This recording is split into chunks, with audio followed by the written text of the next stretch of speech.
아동권리와 복지 첫 만남이죠. 첫 시간이기 때문에 우리 모두 함께 아동복지란 무엇일까에 대한 정의를 내리고 가기로 해요. 먼저 아동복지니까 아동에 대한 정의를 먼저 내려야 되겠죠. 아동이란 누구를 말하는 걸까요, 여러분? 우리의 생각을 이야기하기 전에 먼저 학문적으로 또 문헌에서는 어떻게 정의하고 있는지 살펴봐야 되겠죠. 아동이란 나이가 적은 아이. 우리 모두 동의하고 있죠, 여러분? 대개 유치원에 다니는 나이에서부터 사춘기 이전까지의 아이를 우리가 아동이라고 한다라는 정의는 국립국어원 표준국어대사전에 정의되어 있는 내용이고요. 그 다음에 아동복지법에 준하면 만 18세 미만의 사람을 우리가 아동으로 칭한다라고 정의되어 있어요. 좁은 의미, 넓은 의미로 지금 정의할 수가 있다라는 거 딱 아셨죠, 여러분? 넓은 의미로 본다면 출생에서부터 청년기에 접어들기 전, 그러니까 만 18세에 이르기 이전까지의 시간을 이야기하지만 또 법률적인 측면 빼고 보편적으로 아동에 대한 이야기를 할 때는 우리가 초등학생 정도라고 생각할 수도 있죠. 아동복지법에 따르면 만 18세 미만이라고 정의를 하고 있습니다.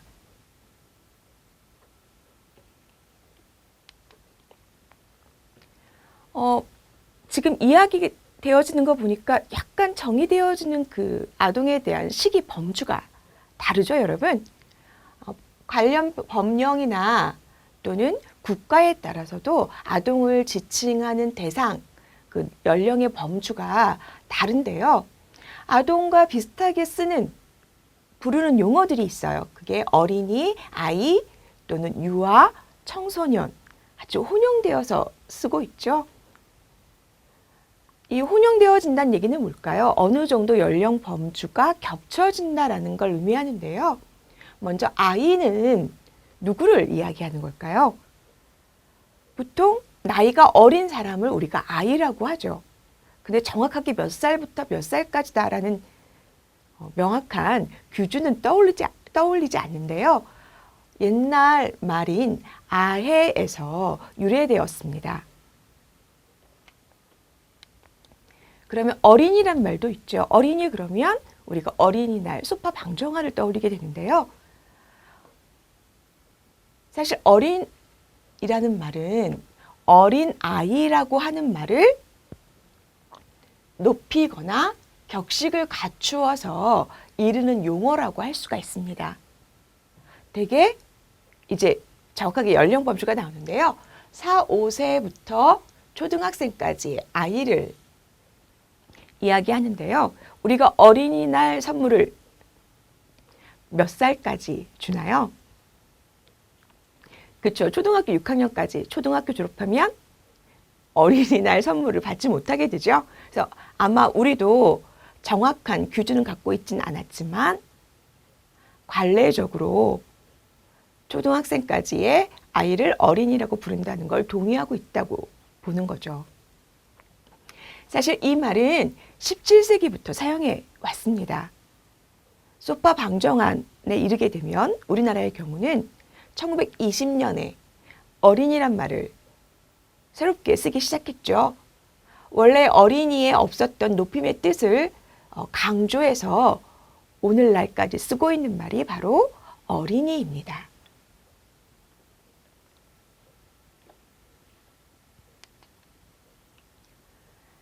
아동에 대한 정의를 우리가 발달적이고 교육학적인 관점으로 정의를 한번 내려보자면 먼저 발달 심리학적인 관점에서 발달 단계를 한번 볼까요? 생명이 잉태되는, 수정되어진, 난자와 정자가 수정되어지는 그 순간 이제 인간이 잉태된다고 볼 수가 있는데요. 그러면서 엄마가 출산하기까지의 시간을 우리가 태내기라고 하죠. 태내기의 환경에 대한 중요성은 굳이 강조하지 않아도 우리가 다 알고 있는 사실이죠. DNA 유전적으로 아무리 양호한 상태라고 하더라도 이 태내기 동안 엄마의 그 자궁 환경이 좋지 못하면 선천적인 질환을 갖고 태어날 수도 있겠죠. 태내기 우리가 보통 10개월이라고 이야기하지만 정확하게는 9개월, 열흘 정도의 시간이고요. 280일 정도. 그 다음에 영아기에 이르죠. 영아기는 의심의 여지 없이 0세에서 만 2세까지 우리가 영아라고 이야기합니다. 영아기를 거쳐서 오게 되면 유아기라고 부르는데요. 보편적으로 유아기는 영아기를 포함한 시기를 이야기해요. 그래서 전 세계적으로 모든 학자들이 유아 시기를 0세에서 만 8세까지라고 보는데 우리는 지금 좀 더 세세하게 구분을 지어서 보기 때문에 이 유아기는 영아기를 거친 이후부터 초등학교에 입학 전까지의 시기라고 이야기할 수 있습니다. 그럼 초등학교에 들어가면 그쵸, 바로 우리가 아동기라고 이야기합니다. 그리고 우리가 중학교에 입학을 하게 되면 그쵸, 청소년기라고 이야기하잖아요. 그래서 청소년기까지가 우리가 중고등학교 시기이고요. 청년기 그러면 여러분 혹시 사찰 같은데 좀 이렇게 큰 사찰 같은데 가보셨어요? 거기서 이렇게 티켓팅을 하게 되면 청소년 이렇게 해서 청년까지 포함을 해서 만 24세까지 되어 있는 걸 보실 수도 있을 거예요. 청년기입니다. 청년기를 거치게 되면 이제 성인기에 이르게 되고요. 이 성인기를 거치게 되면 이제 인생을 좀 고즈넉한 그런 눈빛으로 바라볼 수 있는 노년기에 이르게 되죠. 그래서 인간의 발달 단계 속에서 보게 되면 아동의 정의를 이렇게 내릴 수 있어요. 그러면 우리가 보편적으로 만 18세까지라고 이야기한다고 했으면 바로 이 범주까지를 우리가 아동이라고 볼 수가 있는 거죠. 그럼 아동에는 영아기도 들어가게 되고요. 유아기도 들어가게 되고 아동기와 청소년기까지 다 포함을 한 시기를 우리가 법률적으로 아동복지법에 근거해서 아동이라고 정의할 수가 있습니다.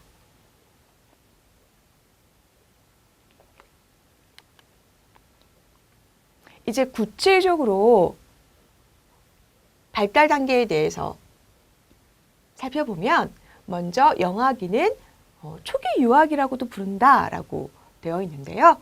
태어나서 만 2세까지의 시기. 이 시기에는 사실 엄마의 손이, 주 양육자의 손이 가장 중요하게 필요로 되어지는 시기죠. 유아기로 넘어오게 되면 유아기 중에서 후기 유아기라고 하는 만 3세부터 그쵸, 취학 전 유아까지의 시기입니다. 학문적으로 본다면 초등학교 저학년까지를 포함한다.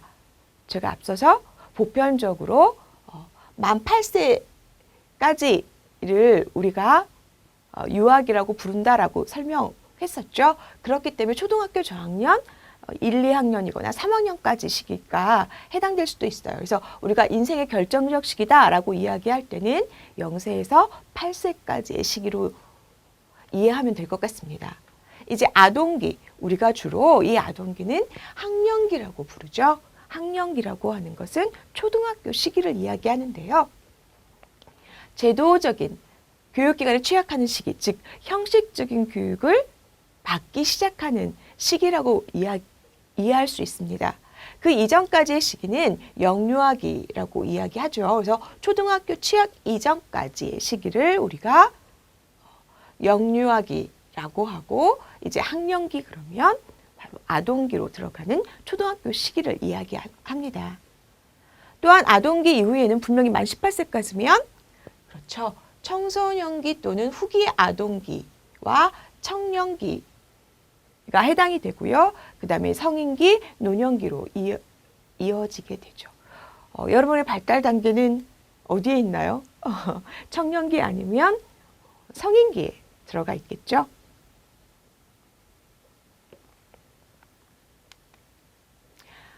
법에서 규정하는 아동의 시기도 한번 들여다보죠, 여러분. 법에서 규정하는 아동은 법의 성격에 따라서 또는 사용하는 용어에 따라서 아동을 지칭하는 또 아동을 정의하는 범주가 달라지게 되는데요. 근로기준법에는 연소자라고 지칭을 합니다. 그래서 15세 미만인 사람을 우리가 이야기하는데요. 초중등 교육법에 따른 중학교에 재학 중인 18세 미만인 자를 포함을 해서 우리가 연소자라고 이야기합니다. 그리고 모자보건법에 따르면 영유아가 해당이 되겠죠. 그래서 출생 후 6년 미만인, 그러니까 초등학교 입학 이전까지의 시기를 모자보건법에서는 아동이라고 부르고 있고요. 실종 아동 등의 보호 및 지원에 관한 법률 속에서는 당연히 대상 용어를 그렇죠. 실종 아동이라고 하겠죠. 실종 당시를 기준으로 해서 만 18세 미만. 우리가 보통 만 나이라고 안 쓰는 이유는 다 만 나이라고 지칭하고 있기 때문에 그런 거라는 거 알고 계시죠? 만 나이 쓰지 않는 나라가 몇 개국 없어요. 북한도 만 나이를 쓰고 있는데 우리는 아니고 있죠. 아동복지법에 따르면 우리 앞에서 봤었잖아요. 그렇죠? 18세 미만인 자. 그리고 입양특례법이나 한부모 가족지원법에서도 만 18세 미만을 아동이라고 지칭하고 있습니다.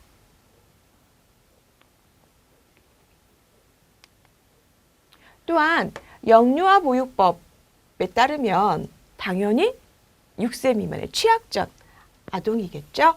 근데 유아교육법은 유아라고 부르겠죠. 그래서 만 3세부터 초등학교 취약전까지의 어린이를 우리가 지칭하고 있고요. 청소년 기본법에 따르면 대상 용어는 청소년일 거고요. 9세 이상 24세 이하인 사람을 지칭하고 있습니다. 좀 청소년 기본법은 범주가 상당히 넓죠.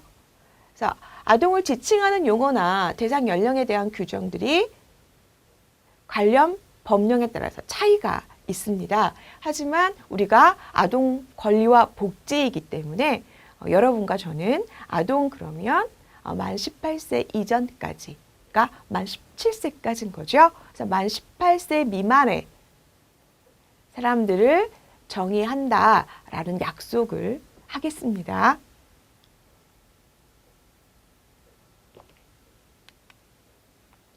이제 구체적으로 그렇지만 아주 간략하게 아동의 특성을 살펴볼까 해요. 이제 아동에 대한 정의를 내렸죠. 그것도 연령에 한해서죠. 그래서 아동의 정의를 이제 특성과 관련지어서 내려보면은요.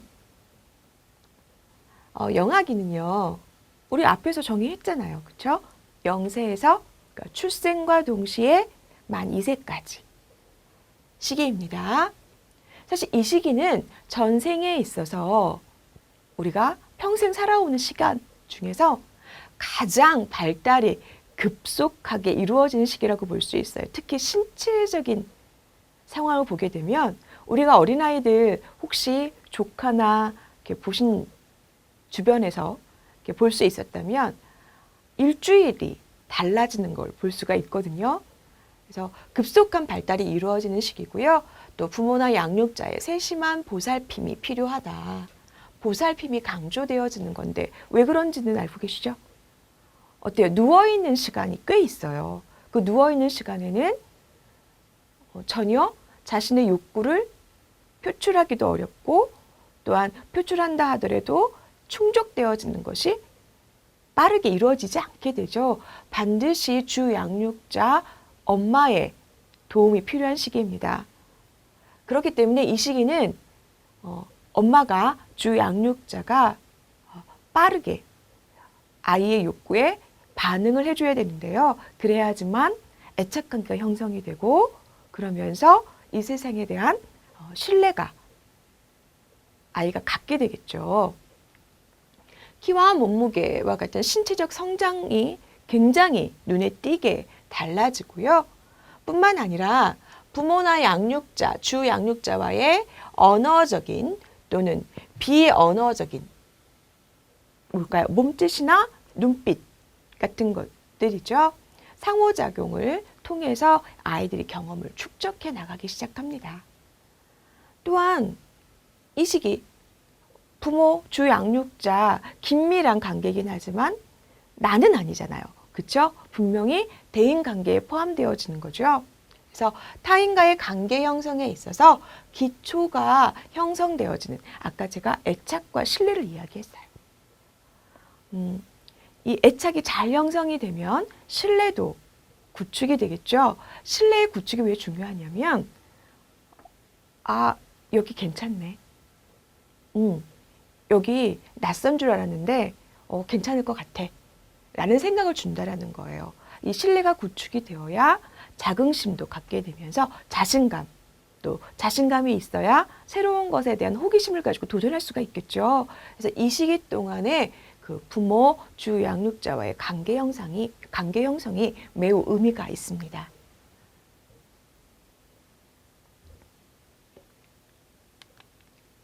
이제 영아기에 대한 특징 간략하게 짚었으니까 유아기로 넘어가 봐야 되겠죠? 이렇게 간략하게 짚는 이유는 아동이라고 하는 특성에 대한 거를 우리가 정의하기 위함이에요. 그래서 아동 발달에 대한 이해는 다른 시간에 좀 더 충실하게 다룰 예정입니다. 유아기는 이제 영아기를 거쳤으니까 어떻죠? 만 3세부터 초등학교 입학 전까지를 지칭하는데요. 이 시기에는 이제 대소근육 운동 능력이 현저하게 발달이 돼요. 이제 걷는 것도 자유로워지고요. 걸을 뿐만 아니라 뛰기도 해요. 또한 작은 손놀림도 가능해지죠. 그래서 가위질이나 연필 잡고 뭘 하는 것 등의 활동들이 가능해지게 됩니다. 부모뿐만 아니라 또래, 또 교사와의 상호작용을 통해서 사회적인 관계를 형성하게 되는데요. 이때쯤 되면 다 유치원이나 어린이집에서 활동을 하게 되죠. 그러면서 엄마, 주 양육자가 아닌 또래나 또 선생님들과의 관계를 맺게 되죠. 그래서 사회적인 관계 형성의 시기라고 볼 수가 있어요. 인지적인 발달, 특히 어때요? 인지적 발달 중에서 언어 발달이 크게 돋보이는 시기죠. 언어 폭발기라고 하는 시기가 바로 이 유아기에 해당이 되고요. 정서적인 표현도 영아기에 비하면 매우 풍부해지게 됩니다. 그렇지만 여전히 어때요, 여러분? 어른이에요? 아니죠? 영아기 못지않게 성인의 보살핌이 필요한 시기다. 여러분 꼭 기억하세요. 유아기라고 하더라도 이제 걸을 수 있고 표현이 자유로워졌고 뭔가 움직임들이 활발해졌다고 하더라도 영아기처럼 도움이 필요한 시기다라는 거 잊지 마세요.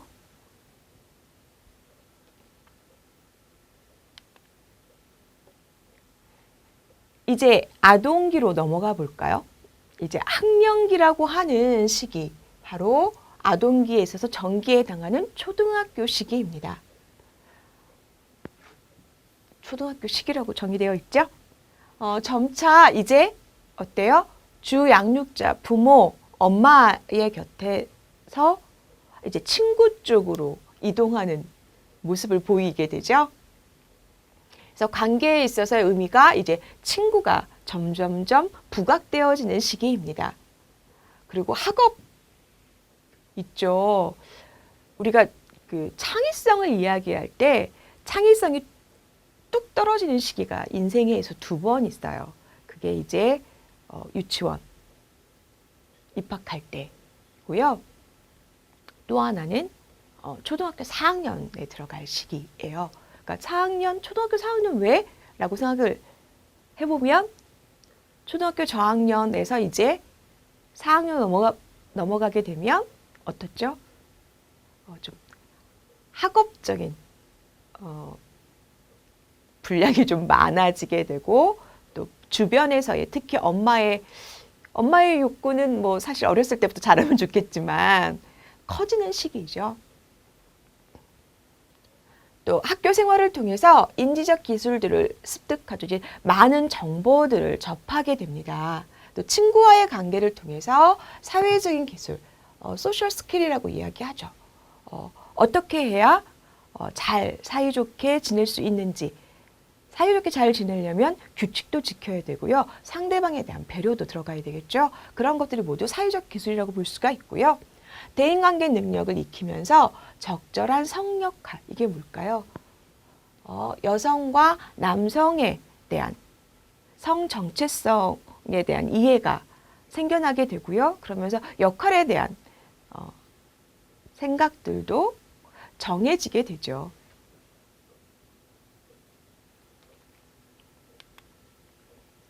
이제 아동 정기에 대한 특징이 이제 후기로 넘어가 보게 되면 어떨까요, 여러분? 여러분이 거친 시간이잖아요. 이제 아동 정기보다는 아동 후기가 좀 더 가깝죠.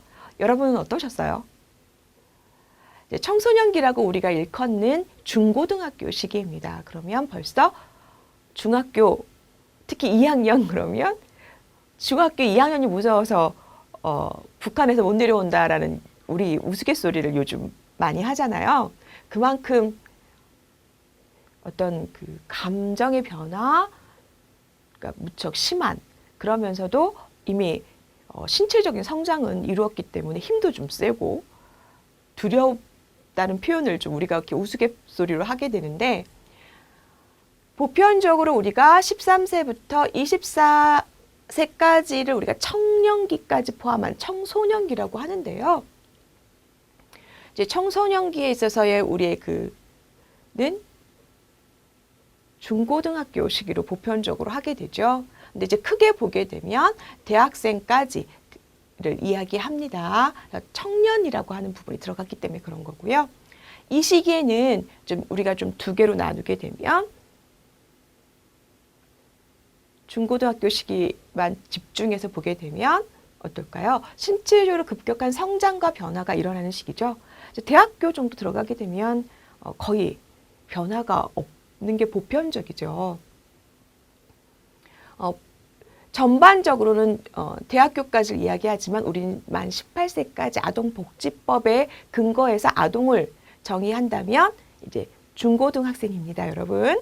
그래서 신체적인 변화, 급격한 성장과 변화, 이게 2차 성징이 일어나면서 뚜렷하게 여성과 남성의 신체적인 특징들이 드러나게 되죠. 인지 능력도 급속히 발달하게 되고요. 또 자의식이 발달하면서 심리적인 변화가 크게 일어날 수가 있습니다. 이 시기를 잘 겪어야 좀 안정된 청소년기를 보낼 수가 있겠죠. 신체적으로는 성인처럼 성장을 했어요. 하지만 아직 미성숙한 단계에 이르고 있기 때문에 주변의 보살핌까지는 아니더라도 관심이 지속적으로 이루어져야 하겠죠.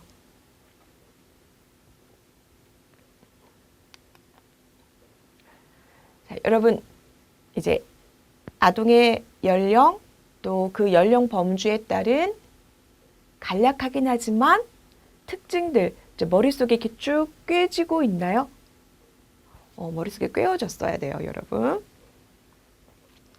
자, 이제 아동을 좀 이해하려고 한다면 아동관에 대해서도 알아봐야 될 것 같아요. 아동관이라는 게 뭘까요, 여러분? 아동을 바라보는 관점이겠죠. 그러니까 아동을 어떻게 보느냐라는 건데요. 그 보는 방법은 크게 세 가지로 나누어질 수가 있습니다. 보이죠? 눈치채지 않아도 보이죠, 여러분? 아동을 바라보는 관점은 아동의 본성을 어떻게 간주했냐는 건데요. 바로 선하게 받느냐의 성선설과 악하게 받느냐의 성악설. 그 다음에 새로운 게 나왔죠? 백지설. 백지설, 알고 계시죠? 우리 다음에 얘기합시다.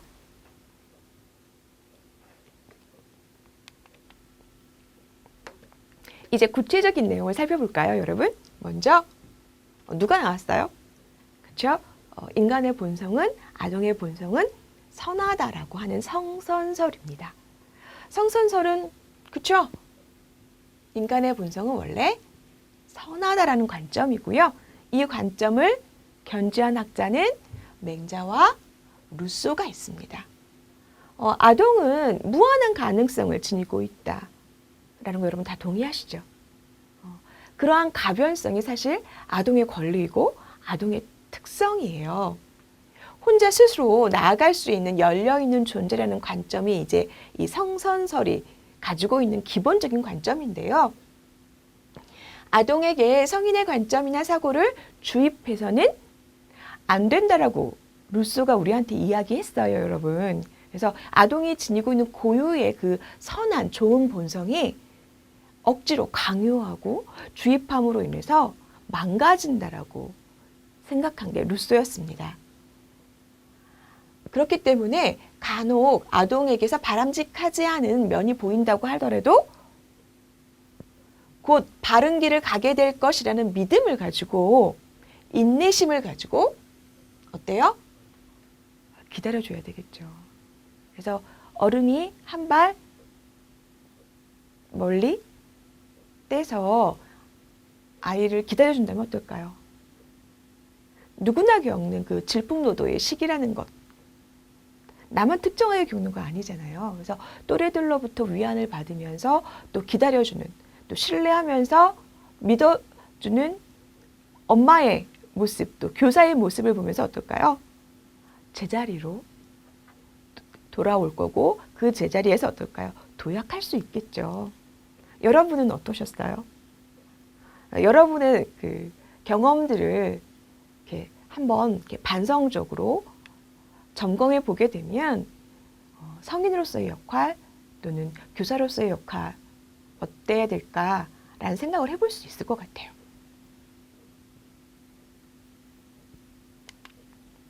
성악설을 볼까요? 성악설은 성선설과 대치되는 관점을 가지고 있죠. 그렇다면 원래 본성은 악하다라는 거예요. 그렇기 때문에 자유롭게 발현시키는 거 안 되고요. 억제하고 순화시키는 방향으로 가야 한다라는 게 기본적인 관점인데 이러려면 어떻게 해야 될까요? 악한 사람이니까 우리 악하면 잘못하면 벌 주잖아요.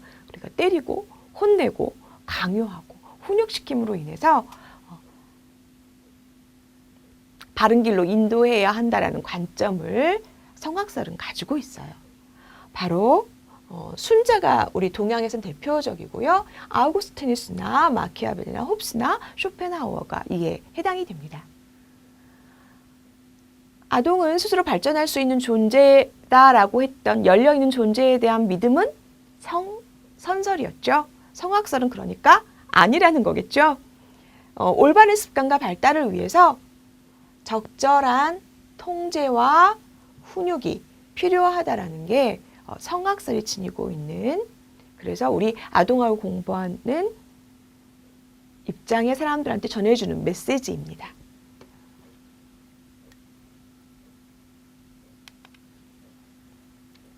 백지설이죠, 여러분? 백지설은 뭘까? 앞에서 성선, 성악을 봤다면 성악도 아니고 성선도 아니고 그죠? 중간쯤일까? 라는 생각을 해보게 되겠죠? 한번 보죠. 백지설이라고 하는 것은 하얀 백지와 같다는 거예요. 그러니까 누가 어떻게 거기에 그림을 그리느냐, 어떠한 색상을 입히느냐에 따라서 그 하얀 백지가 바뀌겠죠. 다른 모양으로. 그래서 주변과의 상호작용을 강조했습니다. 그래서 환경의 중요성을 드러낸 게 이제 백지설이고요. 비어져 있는 방을 하나씩 채워져 나가면서 성숙해 간다라고 하는 관점을 가지고 있어요. 그리고 선과 악이라고 하는 것이 인간의 고유한 속성이 아니라 그것은 선과 악은 인간 자신이 선택하고 판단하는 환경에 따라 달라질 수 있다라고 이야기하고 있어요. 그럼 환경의 중요성을 이야기한 학자 누가 떠오르세요? 그쵸. 바로 존 로크입니다. 존 로크는 타블로라사라고 우리가 이야기하죠. 하얀 백지와 같다. 그래서 누가 그림을 어떻게 그리느냐에 따라서 달라질 수 있다. 그 그림을 그린다는 건 뭘까요? 아이 스스로의 문제가 아니라 상대적인 주변 환경과의 교류 속에서 이루어지는 경험치가 되겠죠.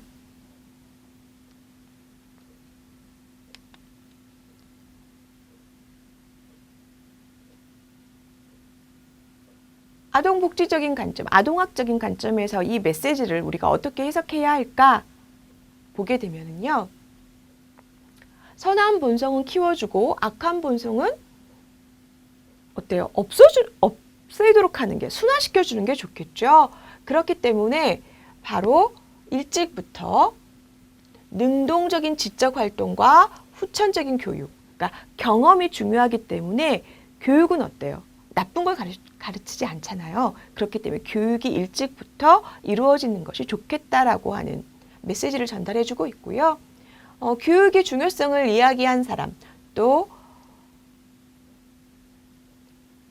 우리 유아들의 그 특성을 강조한 학자들 살펴보면 먼저 페스탈로치 떠올릴 수가 있겠죠.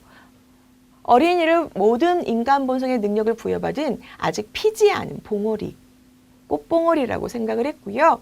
유아를 선도악도 아닌 중간자적인 존재로 파악을 했습니다.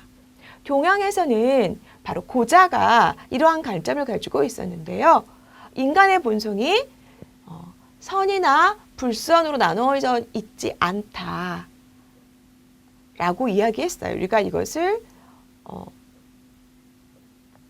동양적 관점에서 보면 백지설과 유사하다라고 이야기하는 거고요. 백지설과 제가 유사하다 그랬죠. 똑같지는 않다고 그랬죠. 유사하고 똑같다고 볼 수는 없지만 어때요? 선과 불선으로 나누어져 있지 않다라고 하는 관점을 가지게 되면서 인간에 대한 관점을 백지설과 유사하게 동양에서 봤었다라는 게 조금 새롭죠, 여러분?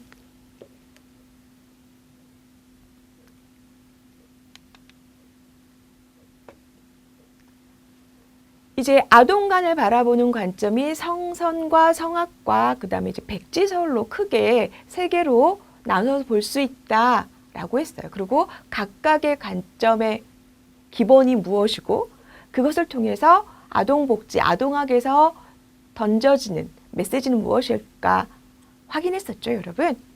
그럼 이러한 아동관은 우리가 어떻게 발전, 변화되어 왔을까 궁금하시죠? 보게 되면 사실 역사적인 시점에 따라서 그 다음에 사회의 변동에 따라서 아동을 바라보는 관점이 달라졌고요. 점차 발전적으로 변해져 왔습니다. 현재 우리가 당연하게 여기고 있는 아동 중심적인 생각들은 꽤 오래전부터 왔었을 것 같죠. 거의 현대에 이르러서나 이게 가능해진 이야기라고 할 수가 있습니다. 좀 구체적으로 그 내용을 좀 들여다보면요. 먼저 우리 그 인류 역사적인 걸 봐야 되겠죠. 그러면 이제 고대에서부터 시작을 할게요, 여러분. 고대 우리가 살진 않았지만 역사적으로 우리 많이 배웠잖아요. 그렇죠? 그때 시대의 사회적인 배경을 한번 머릿속에 떠올려 보세요. 고대는 먹고 입고 자는 게 훨씬 더 중요한 시간들이었었죠. 그래서 이 측면에서 보게 되면 생존이 매우 중요한 키워드였다고 볼 수가 있습니다. 그래서 부족이나 종족이 안전하게 지켜지고 유지되어질 수 있다라는 게 가장 큰 관심사였어요. 그렇기 때문에 이 사회에서는 아동이라고 하는 존재는 우리가 바라보는 관점에서의 독립된 인격적인 개체로 존립할 수가 없었어요. 단순히 우리 종족이 유지될 수 있는 수단으로 여겨졌습니다. 또한 식량이 부족하거나 이럴 경우 어떨까요? 힘이 센, 지금 바로 먹을 걸 구해 올 수 있고 다른 종족과 싸움에서 나아갈 수 있는 성인들이 아니라 힘없는, 먹는 것만 축내는 아이들을 죽여버리는 방법을 쓰기도 했고요. 또 아이가 건강하지 못한 채로 태어나면 버리거나 죽이거나 하는 일들도 있었습니다. 그래서 영아살해나 유기가 매우 빈번하게 이루어졌고요. 빈번해졌다는 얘기는 뭘까요? 그 사회에서는 그게 특정하게 이상한 일이 아니었다라는 거겠죠.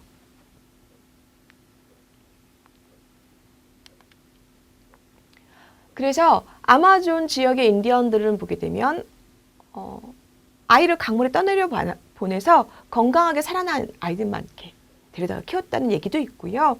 고대 그리스 스파르타 도시국가에서 보면 우리 잘 알고 있잖아요. 그렇죠? 아이가 건강해야지만 이 폴리스를 운영하고 지킬 수 있다고 생각했기 때문에 건강하지 않은 아이는 버리는 일도 있었습니다. 그래서 그 플루타크에서 보게 되면 아이들을 부모가 낳았다고 해서 예쁘게 잘 길러야지 하는 게 아니라 그 원로회에서 결정을 하죠.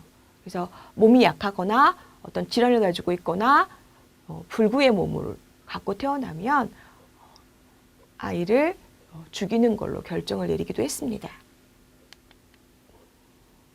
우리나라로 이제 시선을 좀 바꿔보면요.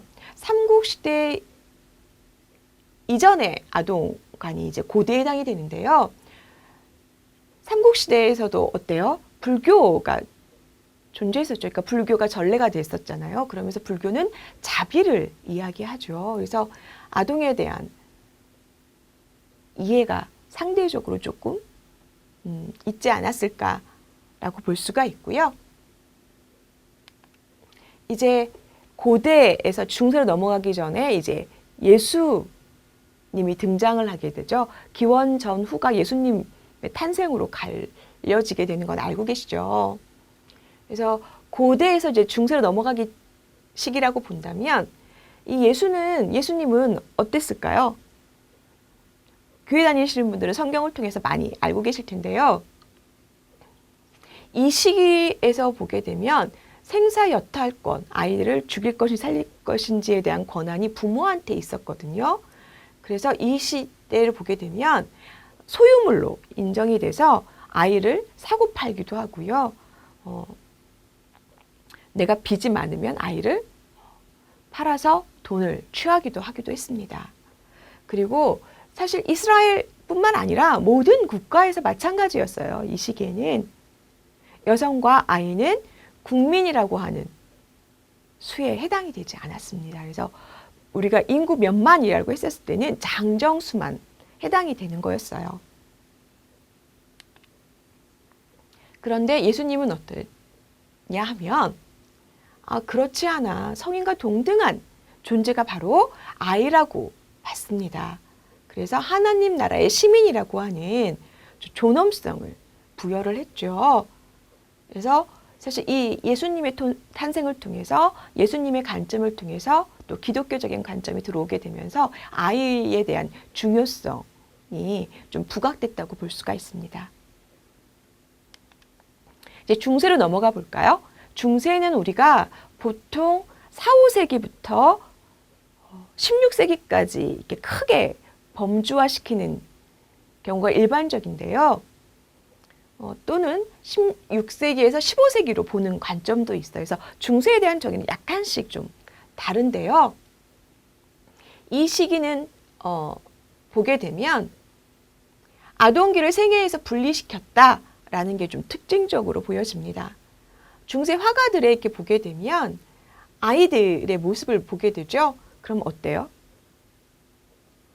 아이나 어른이나 모습이 똑같지 않나요? 크기만 다르죠?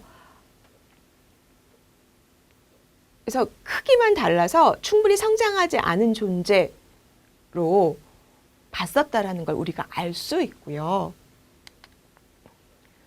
또한 아동에 대한 보호가 이제 드러나기 시작해요.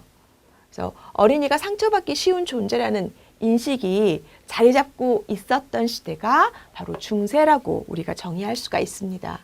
종교적인 측면에서 보게 되면 사실 아이가 가지고 있는 기본적인 본성과는 대치되는 그런 관점들이 좀 종종 보이게 되는데요. 뭐 귀신에 사로잡혀 있다거나 아니면 천사와 같다라는 표현이 이루어지게 되면서 극과 극의 표현들이 이루어지고 있는 걸 볼 수가 있고요. 이제 중세 말기쯤 가게 되면 아동을 바라보는 시각에 큰 변화가 일어나게 됩니다. 사실 15세기 말부터 아동기라는 개념이 생성됐는데요. 그 얘기는 그 이전에는 없었다라는 거겠죠. 중세시대에는 어른과 어린이가 크게 다르지 않다. 그래서 똑같은 표정으로 단지 어때요? 사이즈만 작게 그림을 그렸다고 말씀드렸죠. 그러니까 성인의 축소판, 작은 어른으로 표현을 한 걸 보게 되고요. 16세기에 이르러서야 이제 아이들을 아이들처럼 표현한 것을 보게 될 수 있고요. 또 19세기, 20세기 이제 근대와 현대로 넘어오면서 가족의 중심이 아이라는 관점이 대두되게 되죠. 그래서 결론적으로 보게 되면 중세에도 고대와는 획기적인 변화가 있었던 건 아니다. 고대와 유사하게 아동을 바라보는 시각이 성인의 축소물이었다는 거죠. 축소판이었다는 거죠. 그렇기 때문에 5살, 6살만 돼도 노동을 시켰어요. 군대 활동을 하기도 했고요. 그래서 군사력과 경제력 확보의 수단으로서 아동들이 착취를 당하는 일이 종종 있었습니다. 그러면서 종교 개혁이 일어나게 되죠. 그래서 우리가 15세기까지 중세로 보는 관점들이 있는데요. 종교 개혁을 통해서 아동관이 이제 좀 바뀌기 시작하죠. 여전히 그 종교적 관점에서 보게 되면 원죄설에 의해서 아동은 어때요? 성악설의 근거에서 바라보는 거거든요. 그래서 훈육해야 할 대상이긴 하지만 청교도적인 관점의 부모들이 아이를 극단적으로 억압하는 것을 반대했습니다. 그래서 아이들의 양육을 부모들의 책임이라고 생각했고 그것이 신성한 의무라는 생각을 지니기도 했어요. 그래서 성과 악을 구분하는 이성을 사용할 수 있도록 아이들을 가르치게 됐죠. 그러면서 이제 계몽주의, 즉 이제 근대로 넘어오게 되는데요. 17세기 계몽주의가 형성이 되면서 인간으로 모든 관심이 쏠렸죠. 그래서 인간의 존엄성이 강조되어지는 것이었고요. 아동기에 대한 개념이 그 이전 시기에 비해서 매우 고상한 것으로 형성이 됐습니다. 그래서 로크를 보게 되면 우리가 백지설을 통해서 살짝 만나봤었는데요. 20세기의 그 행동주의, 학습주의의 선구자적인 역할을 했고요. 백지설, 타블라 라사라고 하는 백지설을 강조를 하면서 결국 뭘까요? 경험의 중요성, 교육의 중요성을 이야기했죠. 그리고 그 뒤를 이어서 우리가 루소, 소극적인 아동중심 사상이라고 이야기하죠. 또한 자연주의라고도 이야기하는데요. 아동에 대한 새로운 견해가 등장을 하게 됩니다. 백지도 아니고요. 빈통도 아니고 아이들은 타고나기를 가능성을 가지고 있다라고 본 거죠. 그래서 고귀한 야만인이라는 관점을 제시를 했고요. 성인에 의해서 강요받지 않는다면 아이의 타고난 본성을 그대로 자연스럽게 표출할 수 있을 거라고 믿었습니다. 그리고 아동 중심 철학이 여기서부터 시작이 됐죠. 그래서 결과론적으로 보면 중세사회의 아동관은 근대에도 이어졌죠. 루소가 등장하긴 했지만 루소의 생각이 등장하면서 어때요? 모든 사람들이 다 그걸 따른 건 아니겠죠. 그것이 만연해지기까지는 좀 시간이 요하기 때문에 여전히 중세 아동관이 보여졌다는 거고요. 그래도 루소가 지은 에밀을 통해서 각 아동의 성장 과정이 다르고 또 그때마다 요구되어지는 과제 자체가 다르다는 것을 알 수 있었습니다. 이제 현대로 들어오게 되면 여러분, 제가 가지고 있는 아동관이에요. 과학적인 이해가, 시도가 이루어졌고요. 그것이 프로이드, 에릭슨, 스키너, 피아제 등과 같은 학자들을 통해서 오늘날 우리가 유용한 지식들을 갖게 된 거죠. 그래서 듀이에 이르게 되면 듀이는 진보주의 교육을 창시를 했는데요. 교육이라는 게 미래를 위한 준비가 아니라 생활이라고 이야기했어요. 그래서 직접적인 생활 중심의 교육, 경험을 통해서 아이들이 성장해 나간다라는 관점을 저희한테 제시했죠. 그래서 우리가 아동 중심 이야기할 때 듀이를 빼놓지 않고 이야기합니다. 우리나라에 있어서는 방정환 선생님을 빼놓을 수가 없죠. 어린이라고 하는 관점을 제시를 했고요. 이를 통해서 우리가 오늘날 아동은 가치로운 존재, 타고난 잠재성을 가지고 어때요? 주변 환경과의 교류 속에서 잠재적인 능력을 발현시킬 수 있어야 된다는 생각을 갖고 있습니다. 아동에 대한 권리, 인격체로서 존중하고 있죠. 그래서 이 시간은 여러분과 함께 아동에 대한 정의를 연령과 특성과 아동관을 통해서 정리해 봤습니다.